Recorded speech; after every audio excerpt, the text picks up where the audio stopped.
In the upcoming video clip, Noam Chomsky is critical of the connection between race, IQ, and the conclusions drawn in the book, The Bell Curve. Chomsky views race as a social construct, not a biological one. He argues that in a truly non-racist society, racial categories wouldn't hold much significance, similar to how height variations don't define individuals. Chomsky criticizes the concept of IQ tests being a perfect measure of intelligence.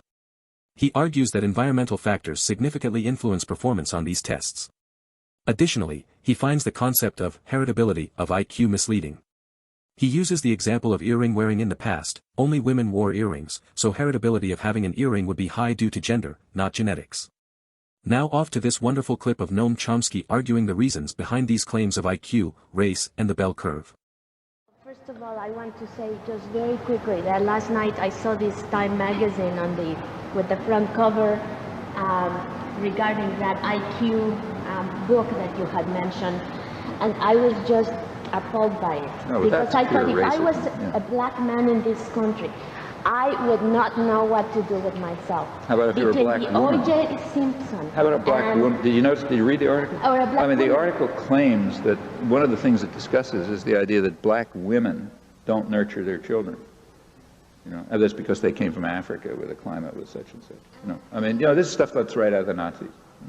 It's just, I was thinking, how would I feel? You know what? I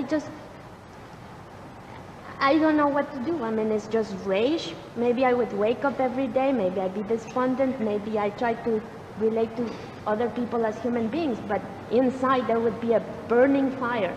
See, but I think I mean, I agree with that emotional reaction. But if you think about it, the right way to respond is to ask, what are they doing it for? And they're doing it for a very simple reason. Like I said last night, 40% of the kids in New York, most of them are black and Hispanic, are living below the poverty line. That means they're destroyed. Okay. Well, you can't, and that's the result of very definite social policies which are supported by the New York Times. Okay. There are certain social policies which are driving people down to destruction. Well, you can't say that plainly. So you need some cover. Well, what's the cover? Okay, bad genes. Who knows? Maybe. But and once you understand that, then you know how to deal with it. Well, it's not that their audience wants to hear that. It's that, I mean, some of it does.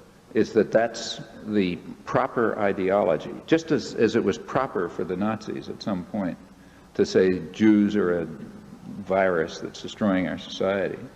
It is proper for the New York Times to run articles taking seriously the idea that black mothers don't nurture their children. And like, take me, Ashkenazic Jews, we're supposed to be at the top. We have small families because that's what we're like. That's why my mother came from a family with 11 kids, because Ashkenazic Jews have small families. Of course, she was an East European, living in a peasant society. Maybe that had something to do with it. No, that's not what social science tells you. Okay, well, that's, these things are such transparent ideological weapons that you shouldn't even bother arguing about them. We should just understand them transparently for what they are. In a real commissar culture, which is dedicated to trying to obscure the most elementary truths, and therefore is able to do things like this on the front cover of the New York Times. Well, that's the world we're living in. And, you can understand the emotional reaction, and it's easily understandable, but it's not the right one. Because what's going on is very transparent.